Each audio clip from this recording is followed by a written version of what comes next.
After months of debate that divided the city, of course, Cincinnati Streetcar will indeed happen. The project has been on hold since December 4th.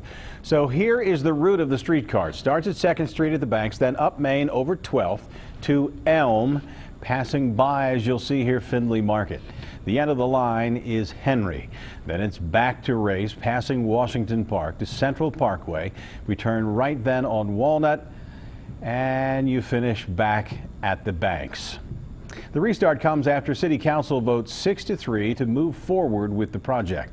The vote is significant because it means there were enough votes to override a veto by Mayor John Cranley. Local 12's Anjanette Levy joins us live now with how the day unfolded and what's next for the streetcar. Anjanette. Well, Rob, construction will likely resume here on the streetcar on Monday. Councilmember Kevin Flynn tipped the vote in the favor of the streetcar. He and Vice Mayor David Mann joined 4 other council members in voting to go forward, believing the city was simply too far in to turn back.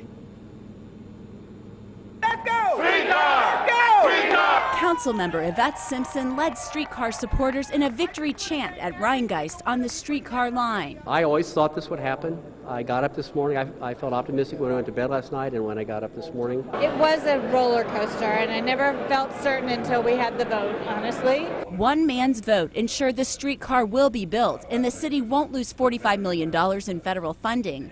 Over the last 48 hours, Councilmember Kevin Flynn brokered a deal to make sure the streetcar's operating costs won't come out of the city's budget. You can truly call it a Hail Mary. Several people and organizations, including the Hale Foundation, pledged $9 million over 9 years to cover operating costs. And this was to actually backstop the operating dollars, the operating expenses for a period of 10 years and then continue to work with the city for the next 15 years. There is no choice in the matter but to make it a successful project. I am confident that we will do that, and we will start tomorrow. The deal isn't a blank check. Fares, advertising, and sponsorships will have to pay to cover most of the costs. Announcing the deal was somewhat of a defeat for Mayor John Cranley, who promised to kill the streetcar. As I tell my son, when he doesn't get his way, you have to move on.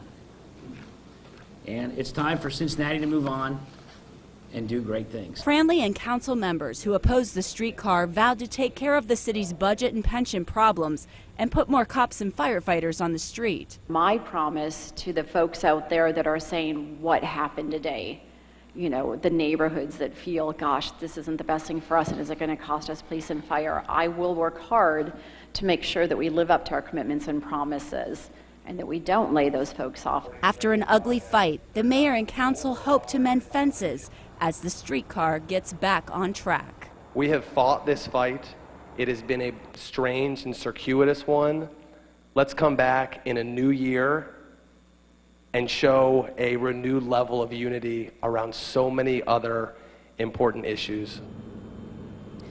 Now, as you heard Kevin Flynn say, the work of making the streetcar a success starts tomorrow. That includes figuring out exactly how the operations of the streetcar will be funded once it's complete. That Hale money, again, is simply a stopgap.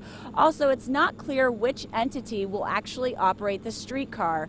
It's possible that SORTA will contract with the city to do that, but the city would still own that streetcar. Needless to say, streetcar supporters are very happy tonight, and they believe Christmas came just a little bit early this year.